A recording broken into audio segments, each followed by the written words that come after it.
Olá, turma, beleza? Como é que vocês estão? Bem-vindos à aula de número 2. Caso você não tenha assistido a aula número 1 ainda, clique aí no link, assiste a 1, depois vem e assiste a 2. Boa aula!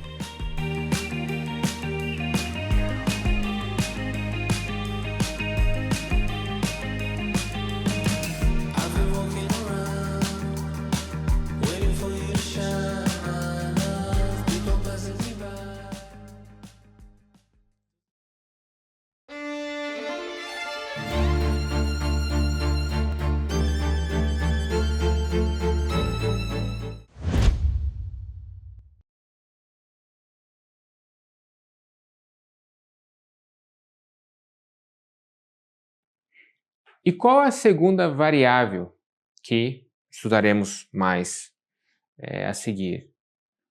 É o clima. Bom, caso você estude um pouco sobre o corpo humano, você vai perceber que durante o frio, o corpo humano ele quer se aquecer, correto? Então você quer trabalhar mais, você quer se mover, o seu corpo ele quer se aquecer. Agora, quando é calor, o seu corpo vai ser relaxado, né? Porque tá calor, ele quer tá tranquilo, entendeu? Ou às vezes ele até quer dar uma resfriada, dependendo do tipo do calor. Então isso fez com que muitos teóricos eles criassem a ideia de que o clima também ele influencia na atividade humana. Eles perceberam que, bom, a Europa ela é muito desenvolvida, né? Principalmente nos anos 90, essa teoria ficou muito famosa nos anos 90. A Europa é muito desenvolvida, correto? E a África, por exemplo, é super subdesenvolvida. Se você analisar a América do Norte, mais precisamente Estados Unidos e Canadá, são muito mais desenvolvidos que os países da América Latina, né? Você foi para o México, do México para baixo, a maioria dos países são subdesenvolvidos. Então eles criaram essa teoria de que o clima ele influencia no desenvolvimento dos países. É claro que, posteriormente, nós podemos analisar, poxa, e a China? Por que a China está crescendo tanto? A China, ela não está ao norte da Ásia, mas também não está ao sul. Não é nem, a China está numa zona temperada. Então, por que a China está crescendo tanto? A Índia no calor, ela é bem quente, correto? Então, as pessoas, elas, pouco a pouco, começaram a analisar de que nem sempre isso acontece. E isso é responsável aqui. E por que isso? Qual é a causa disso? É porque existem outras variáveis geográficas que influenciam no desenvolvimento ou subdesenvolvimento de um país, povo e nação, correto? Então, o clima, ele influencia. Muitas pessoas consideram que ele influencia, mas existem outras variáveis que também influenciam, correto? E a próxima variável que estudaremos é referente a isso. A próxima variável que estudaremos, que para mim talvez seja a mais importante de todas, que é a demografia, ok? E o que é demografia? Demografia, ela está relacionada, né, ao número de habitantes de tal região, à religião professada, ou seja, o fator humano dessa região, a língua, a cultura, etc. Então, analise bem. Por que a China e a Índia eles estão tendo um desenvolvimento econômico tão grande ultimamente? Por que temos ouvido falar cada dia mais de China e Índia? Por quê? Porque esses países são gigantes demográficos, correto? E a pessoa, o ser humano, ele tem um valor. Por quê? Porque quanto mais pessoas um país tem, são mais trabalhadores, são mais consumidores, são mais pessoas criando, são mais pessoas inovando, são mais pessoas trabalhando, produzindo, consumindo, entendeu? Então, Cada pessoa é igual a valor. O ser humano, ele produz valor. É por isso que você não pode acreditar nessa propaganda mentirosa, globalista, de que o ser humano ele é bom a gente diminuir a taxa de natalidade, é bom que haja menos pessoas no país, no mundo. Isso é falso. Por quê? Porque o ser humano, ele produz, entendeu? Mas ele também consome, mas ele produz, ele gera riqueza. O século XXI vai ser marcado pelas grandes demografias. Os países que têm uma grande demografia serão os países que se destacarão no futuro. Por exemplo, a China e a Índia. A China já é a segunda maior economia do mundo. E provavelmente, muito em breve, se continuar nesse ritmo, ela passará a economia dos Estados Unidos. E a Índia, no mínimo, ela vai estar entre os top 3. Já está começando, já está passando os países ricos da Europa, como França, como Inglaterra.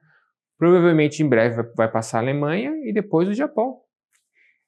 Então, para você analisar, demografia, ela é destino, ela influencia muito em uma nação, no desenvolvimento, na produção, em tudo. Demografia, para mim, para o Leonardo de Moura Russo, né?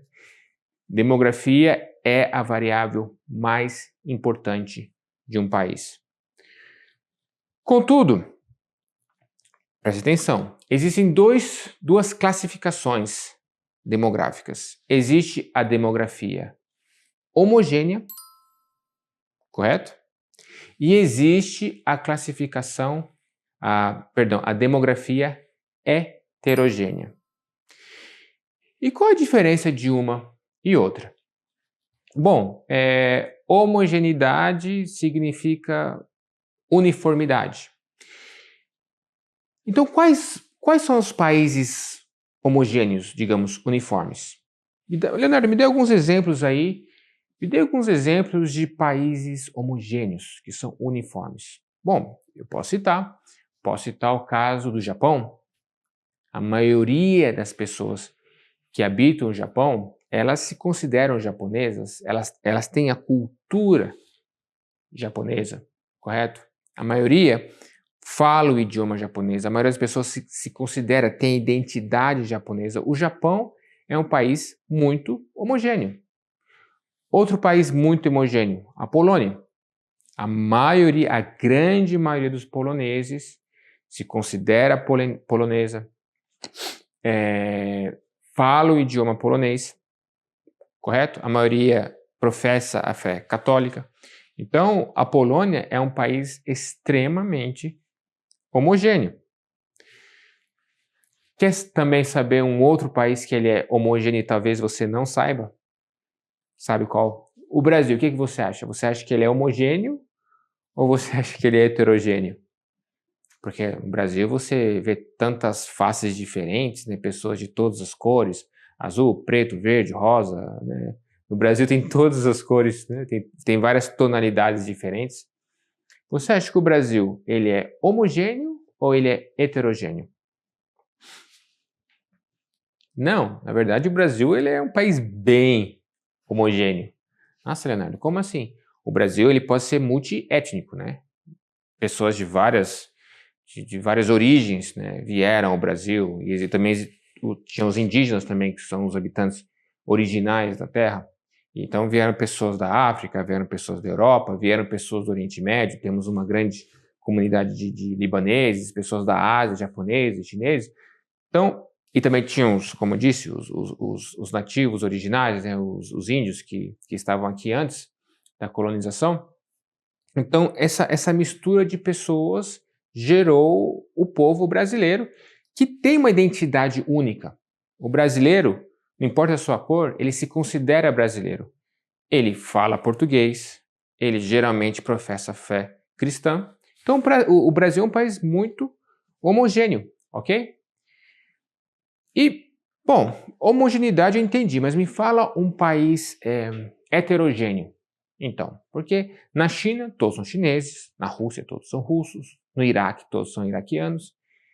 Então, o que seria um país heterogêneo? Ah, é aí que está. Um caso típico, né, e que é muito estudado, e vamos até estudar mais a fundo sobre ele, é o Iraque, né? Se você analisar o Iraque, você pode perceber que apesar de todos serem iraquianos, todos serem muçulmanos, digamos assim, todos terem a mesma cara de Oriente Médio, né, de cidadão do Oriente Médio, o Iraque, ele é um país extremamente homogêneo. Como assim? Existem 3 grandes grupos bem definidos, bem divididos. 3 grandes comunidades que habitam o Iraque. O Iraque é um país onde 3 grandes grupos vivem e compartilham o mesmo país. Por exemplo, se você for ao norte do país, o norte do país é habitado por curdos, né? Porque existe os árabes, existe os curdos. Os curdos habitam o norte, eles são minoria no país. E eles têm um próprio conceito de identidade própria. Eles falam uma língua que é completamente diferente ao árabe, que é o curdo, que vem a família da língua deles é de origem indo-europeia, então tem nada a ver com nenhuma língua semita, tá? Como o árabe e o judeu também. Não se preocupe, nós vamos estudar um pouco mais sobre história e talvez até sobre idiomas, famílias linguísticas, essas coisas. Não se preocupe com isso. Mas o curdo, ele fala uma língua que é de outra família linguística. Ele se identifica diferente dos demais, entendeu? Então ele tem uma identidade própria. Tanto que no norte do Iraque, os curdos eles habitam uma região que hoje ela é considerada autônoma, correto? É como se fosse um país dentro de um outro país, que é o Kurdistão, que é o Kurdistão iraquiano, né? É o norte do Iraque. Que eles até têm a capital deles, eles têm o exército deles, que é o Peshmerga, eles têm a moeda deles, correto? Então, o Kurdistão do Iraque, eles se consideram, né, o curdo iraquiano, ele tem a sua identidade própria, ele se considera diferente dos demais, ok? E o que sobra? Sobra os árabes, né, que habitam o restante do Iraque. Porém, até os árabes, eles são divididos em 2 religiões, né? O famoso sunita e o famoso xiita, correto? Como eu disse, reitero, estudaremos mais sobre esses termos que talvez você não esteja familiarizado ainda. Então, o Iraque, ele é habitado por esses 2 grupos religiosos, né, que são os sunitas e os xiitas. E é por isso que houve um certo problema nos Estados Unidos, quando os Estados Unidos invadiram o Iraque. Por quê? Porque provavelmente as pessoas que influenciaram ou ajudaram ou aconselharam a invasão do Iraque, essas pessoas não fizeram os cursos dos irmãos russos. Eles não sabiam sobre conceitos de geopolítica.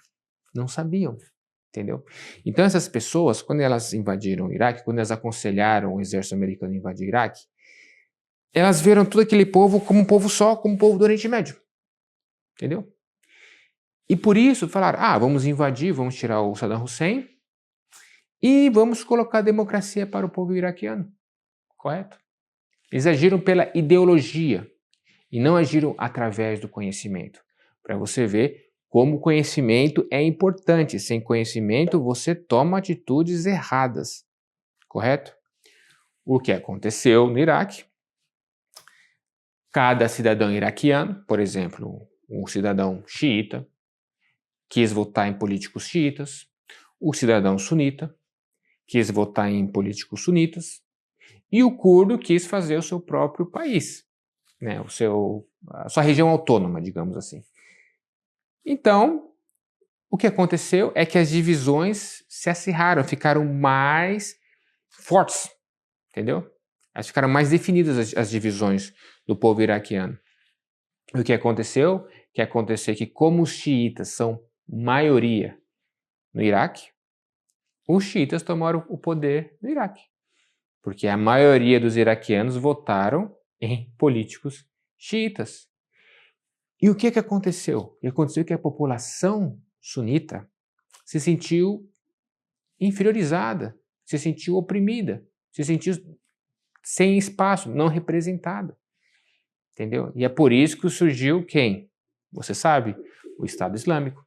O Estado Islâmico é o fruto da frustração dos sunitas que se viram sem representatividade. Correto? E é por isso que eles nasceram, surgiram. E se você analisar no começo da guerra, né, na guerra civil que teve no Iraque, o Estado Islâmico controlava geralmente as terras sunitas. Quando eles chegaram em Bagdá, quando eles começaram a invadir as regiões xiitas, aí teve problema. Porque aí os xiitas também fizeram as suas próprias milícias e aí o pau começou a quebrar. Correto? Então, esse é o problema. Olha o fato da liderança dos Estados Unidos não souberem dessas coisas básicas de geopolítica, gastaram tanto dinheiro no Iraque. Né?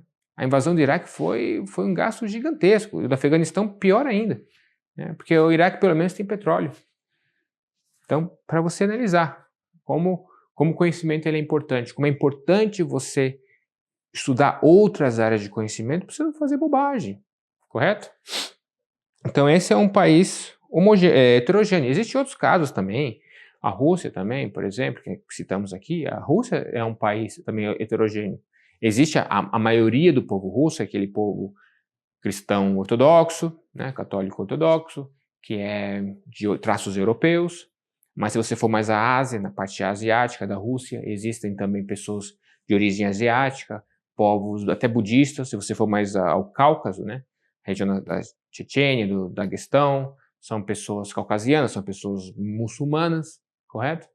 Então, isso é um país heterogêneo. A China também, existe a maioria dos chineses, que é o povo de etnia Han, mas também existem mongóis que habitam na China, tibetanos que habitam na China, uigures, né, que está saindo muito ultimamente na mídia sobre a questão da perseguição ou não, né, eu não quero entrar nesse detalhe, dos uigures na China, né, dos campos de concentração, todas as coisas horríveis aí. Então, isso tudo mostra o quê? Que existe uma divisão em um país. Nem todos que habitam na China se consideram chineses. Nem todos que habitam na Rússia se consideram russos. Tá ok? Deixei claro? Espero que sim, ok?